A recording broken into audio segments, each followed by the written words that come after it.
J'ai eu 312 palettes dans ma collection, j'en ai gardé que 40 et je vous montre lesquelles. On va commencer avec les palettes Beauty Bay. Le make-up que j'ai fait aujourd'hui, c'est avec la nouvelle palette de chez Beauty Bay, la Wonderscape. Elle est magnifique, je l'adore. Toujours de Beauty Bay, on a la Métamorphique. Si j'ai galéré à la trouver, j'ai fait le tour de Vinted. C'est des tons froids bleutés avec des paillettes incroyables, elle est géniale. Dans leur collection limitée avec ces formats-là, j'en ai gardé qu'une seule, c'est celle de cette année. Et honnêtement, je l'ai gardée pour ce petit verre olive, il est incroyable, j'ai fait une vidéo YouTube avec. Si vous voulez des fards duochrome ultra pailletés et intenses, vous avez ces deux petites palettes, elles sont incroyables, mais regardez-moi les reflets.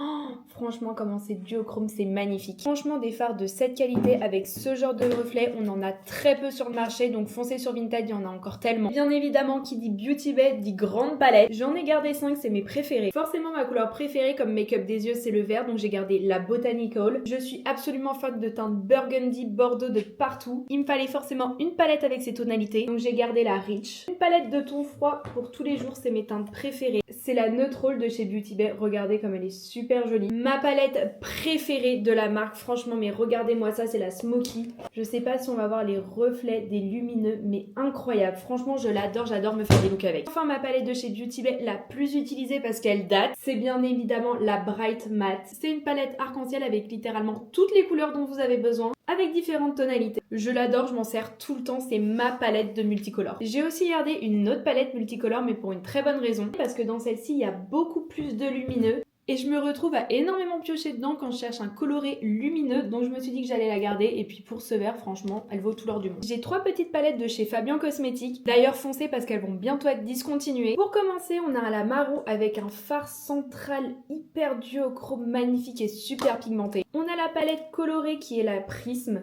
Pareil, ce vert là est incroyable. Enfin, une palette parfaite pour les smokies, la palette noire. Alors je les ai pas du tout encore utilisées parce que je les ai reçues il y a vraiment pas longtemps. C'est les palettes de la marque Sampler. La seule que j'ai utilisée, c'est la Nude. Franchement, assez classique, mais c'est des tons froids, donc j'adore. Celle-ci, on l'a vue partout sur les réseaux sociaux avec ses petits gris ou encore ce vert et ce jaune hyper néon. Cette palette, c'est la Mood et elle tourne beaucoup autour des bleus et des froids. Je pense qu'elle serait parfaite pour un petit smoky bleu. Enfin, la palette Énergie, c'est celle qui me donnait le plus envie sur le site. Forcément parce qu'il y a des verts, mais je les trouve un petit peu ternes. J'avoue que j'étais un peu déçue en l'ouvrant. Elle avait l'air beaucoup plus vibrante sur le site, mais je ferai quand même plein de looks avec. J'ai la Utopia de chez NYX. Alors cette palette, qu'est-ce qu'elle date? Tellement pas à m'en séparer parce qu'il y a des verts incroyables, mais surtout des bleus froids que je retrouve pas de partout dans mes palettes. Et pour cette première partie de vidéo, je vais vous présenter 2 palettes de marque Indie. Mini Dream de chez Adept Cosmetics et elle est incroyable. Pour tous les fards lumineux, hyper colorés et duochrome, je sais pas si on va voir. Franchement, les palettes Adept Cosmetics